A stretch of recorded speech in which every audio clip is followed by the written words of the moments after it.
Hello dear students आज हम बात करेंगे आरएच ब्लड ग्रुपिंग सिस्टम के बारे में कि जो आरएच ब्लड ग्रुप सिस्टम है ये कैसे किया जाता है, इसके कौन कौन से मेथड्स होते हैं और कौन से एंटीजन को फाइंड आउट करने के लिए हम आरएच का टेस्ट करते हैं। एबीओ ग्रुपिंग ब्लड सिस्टम होता है, उसके बाद हमारा आरएच ब्लड ग्रुप सिस्टम होता है।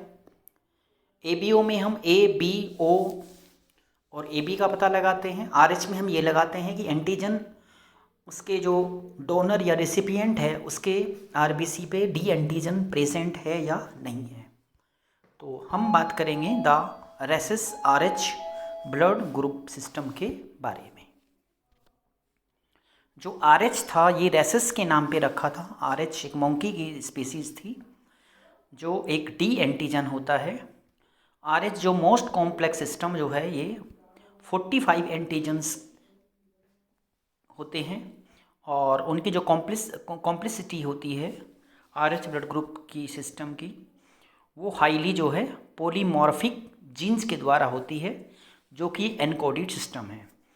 ये डिस्कवर किया था 1940 में जब रेसिस जो था मंकी उसके ऊपर ये रिसर्च किया गया था।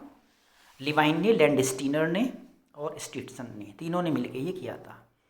सेकेंड इम्पोर्टेंट जो है एबीओ, जो हमारे एंटीजन पाए गए एबीओ के बारे में, और जो क्रॉसमैच टेस्ट किया गया उसमें से जो है वो डी एंटीजन वहाँ पर पाया गया। और केवल जो इसमें से जो हमारे एंटीजन होते हैं हम उसके बारे में डिस्कस करते हैं और जो क्लिनिकल सिग्निफिकेंट है उसी के बारे में हम डिटेल करेंगे, क्योंकि ये बहुत सारे एंटीजन होते हैं लेकिन इसमें से जो डी एंटीजन होता है वही सिग्निफिकेंट होता है, बाकी एंटीजन इतने सिग्निफिकेंट नहीं होते हैं।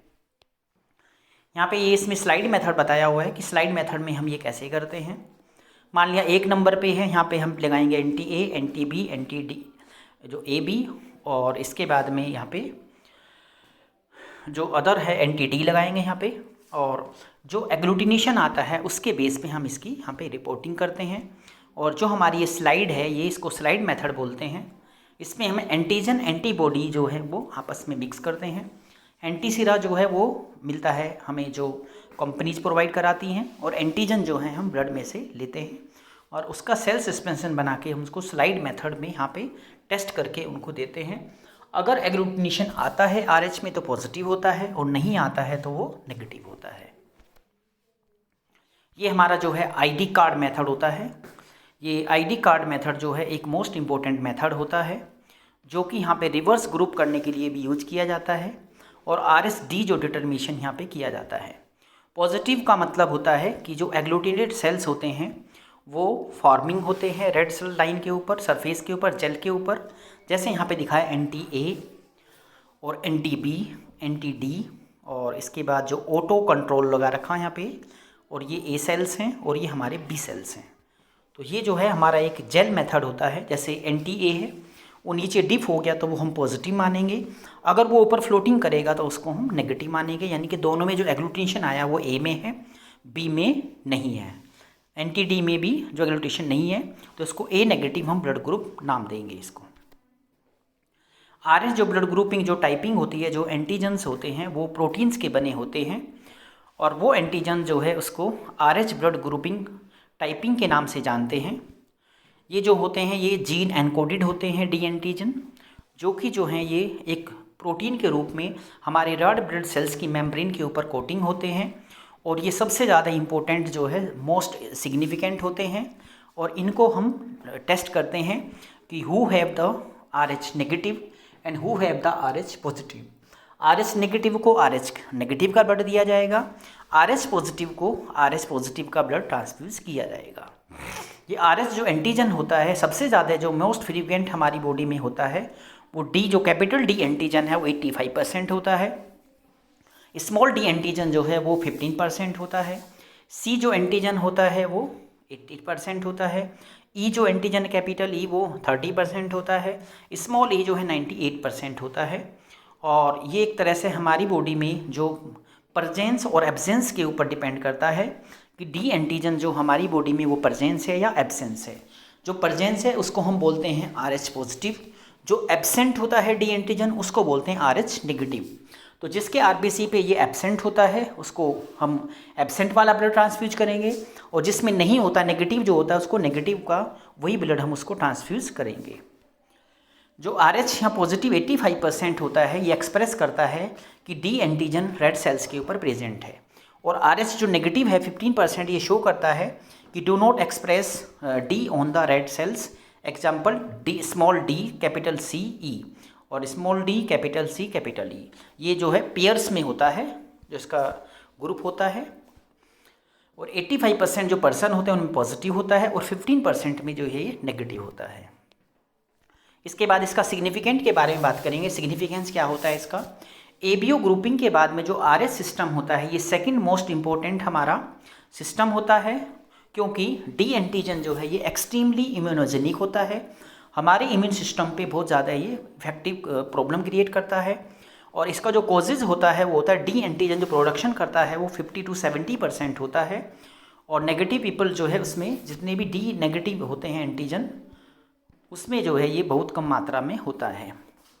एंटी जो है मोस्ट कॉमन जो कॉजेज़ होता है वो सीवियर एसडीएन होता है, हीमोलाइटिक डिजीज़ इन न्यूबॉर्न, जो बच्चों में होती है, जो कि वहाँ पे यूट्रो डेथ, यानी कि बच्चे जो है बाहर आते ही वो डेथ हो जाएगा, और कभी कभी पेट के अंदर भी डेथ हो जाता है, क्योंकि जो ब्लड ट्रांसफ्यूज़न होता है वो पेशेंट के जो है हम वो मैच करते हैं, डोनर का आरएचडी और एबीओ ग्रुपिंग को हम मैच किया जाता है। और सी और ई जो एंटीजन होते हैं ये इम्यूनोजेनिक नहीं होते हैं, जो कि हम रूटीन एग्जामिनेशन में खाली डी एंटीजन ही हम टेस्ट करते हैं, बाकी सी और ई जो है हम परफॉर्म नहीं करते हैं। इसके बाद है वेरिएंट्स ऑफ डी, यानी कि कुछ वीक एक्सप्रेशन होता है एंटी डी के, यानी कि डी जो है उसको डी यू बोलते हैं हम। डी यू का मतलब होता है वीक डी एंटीजन, यानी कि वो बहुत ही कमज़ोर होता है, उसके जो सेल्स होते हैं वो देर में रिएक्शन करते हैं, उसके लिए हमें स्पेशल टेक्निक्स कुछ फॉलो करती हैं, उन टेक्निक्स के द्वारा वो हम उसमें आता है वो नेगेटिव या पॉजिटिव। तो डी यू रेड सेल्स जो हैं वो क्लासीफाइड करते हैं 3 कैटेगरीज में, और अकॉर्डिंग टू द उसके मैकेनिज्म पे डिपेंड करता है, उनका काउंट जो है हम वीक डी एंटीजन के रूप में करते हैं, और शॉर्ट में उसको हम डी यू बोलते हैं। ये यहाँ पे इसमें दिखाया हुआ है, जो हमारा यहाँ पे जो डिप्रेस जो डी होता है, जो जीनोटाइप है, capital D capital C small E, और ऑब्लिक स्मॉल डी सी और E, capital D small C E, और oblique small D capital C और ई। ये इसमें दिखा रहा है कि जो सी है वो पोजीशन पे है यहाँ पे डी की, और नॉर्मल जो एक्सप्रेशन यहाँ पे डी का दिखा रहा है। ये जो है यहाँ पे दिखा रहा है कि जो यहाँ पर जो इसमें जो पोजीशन है डी का, जो यहाँ पे वो ट्रांसफ्यूजन की जो प्रोसीजन है वो फिनोटाइप है, यानी कि डी यू है यहाँ पे वीक है। तो इसमें जो पता चल रहा है हमें यहाँ पे कि जो डी है वो वीक है, और इसके अंदर जो डी है वो यहाँ पर क्या है वो स्ट्रॉन्ग है, नॉर्मल एक्सप्रेशन है उसका। इसके बाद एसडीएन के बारे में बात करेंगे, haemolytic disease of the newborn, इसको एसडीएन के नाम से जानते हैं। यूजुअली जो डी एंटीजन होता है वो उसका जो एक्सपोर है फॉर्मेशन है वो एंटी डी के ऊपर डिपेंड करता है। यूजुअली इनका रिजल्ट डी नेगेटिव और फीमेल में, और डी पॉजिटिव जो है मेल में, उसमें ऑफस्प्रिंग जो है वहाँ पे प्रॉब्लम क्रिएट करता है। अगर बेबी जो प्रोड्यूस होगा वो डी पॉजिटिव होना चाहिए अकॉर्डिंग टू द जो फीमेल का वहाँ पे उसको पॉजिटिव है, लेकिन इसका उल्टा हो जाता है तो प्रॉब्लम हो जाती है। फर्स्ट प्रेगनेंसी में कोई इफेक्ट नहीं होता है, लेकिन सेकंड प्रेगनेंसी में क्या होगा, उसको प्रॉब्लम होगी, उसको जो सेकंड बर्थ होगा वो बच्चा एकदम वो डेथ हो जाएगी, क्योंकि जो पहला बच्चा अपने वहाँ पे जो एंटीबॉडीज जो छोड़ के गया है वो उसको वहाँ पे सीवियरली जो है जॉन्डिस हो जाएगा, और उसके कारण जो आरबीसी टूट जाएंगे और बच्चे की डेथ हो जाएगी। इसको प्रिवेंट करने के लिए फीमेल को एडमिट करना चाहिए RHIG, यानी कि उसको हमें जो है वहाँ पे एंटी डी का जो इंजेक्शन आता है उसको हमें वहाँ पे जब बच्चे का उल्टा होता है मदर के RH, तुरंत उसको हमें ये इंजेक्शन लगाना चाहिए, ताकि जो नेक्स्ट बच्चा आने वाला है उसकी एंटीबॉडी वहाँ न्यूट्रलाइज हो जाए। इसको प्रिवेंशन करने के लिए सबसे इम्पोर्टेंट है RH जो नेगेटिव मदर्स होती हैं उसमें फर्स्ट जो प्रेगनेंसी होती है वो गार्ड है एक तरह से, वहाँ पे कोई भी प्रॉब्लम नहीं होगी, इनकॉम्पेटिबिलिटी रिएक्शंस नहीं होगी। लेकिन उसके तुरंत बाद अगर चाइल्ड का उसका जो RH है वो उसके उल्टा आता है, तुरंत उसको वहाँ पे एंटी डी जो है वो इंजेक्शन लगाना चाहिए, इम्यूनाइजेशन करना चाहिए उसको, ताकि जो नेक्स्ट प्रेगनेंसी है वो सेफ़ रहे और कोई वहाँ पर जो उसको प्रॉब्लम्स ना हो या मिसकैरेज उसके नहीं होगा अगर हम प्रॉपर तरीके से इसको वहाँ पे ट्रीटमेंट करते हुए आगे बढ़ेंगे। तो यहाँ पे ये मदर फीटस के आरएच के बारे में यहाँ बता रखा है। जो फर्स्ट प्रेगनेंसी है उसमें जो आरएच है एंटीजन जो बेबी का है वो पॉजिटिव है और आरएच मदर का है नेगेटिव है। एट डिलीवरी जो फर्स्ट प्रेगनेंसी है आरएच एंटीजन जो पास्ट होगा वहाँ से मदर से फ्रॉम बेबी टू मदर, यानी कि बेबी अपने आरएच वहाँ छोड़ के जाएगा और वाई एंटीबॉडी जो है यहाँ पे बनाएगी, मदर जो है रेस्पॉन्स करेगा आरएच एंटीजन बेबी में। और सेकंड जो प्रेगनेंसी होगी जो वाई जो छोड़ के गया अपनी एंटीबॉडीज़ ये मदर पास करेगी बेबी के अंदर और उसके आरबीसी को डिस्ट्रॉय कर देगी और जो बच्चा है जो फीड बेबी है उसमें एकदम सीरियस जॉन्डिस वहाँ पर हो जाएगा और उसकी डेथ हो जाएगी। फिर ये हमारा जो ब्लड डोनर है और रेसिपिएंट है उनकी कॉम्पेटिबिलिटी है कि ओ पॉजिटिव में यहाँ पे दिखाया ओ पॉजिटिव, फिर इसके बाद में यहाँ पे ओ ये नेगेटिव है और उसके बाद में जो दिखाया यहाँ पे ए पॉजिटिव ब्लड ग्रुप है। ओ ठीक है इसके लिए दे सकता है और ये ए दे सकता है यहाँ पे, और ओ जो माइनस है ये भी दे सकता है। ये सारे यहाँ पे ग्रुप के नाम हैं, किस किस ग्रुप के साथ में यहाँ पे ये जो है डोनर और रेसिपिएंट की यहाँ कॉम्पेटिबिलिटी के रूप में ये टेबल दिखाई हुई है।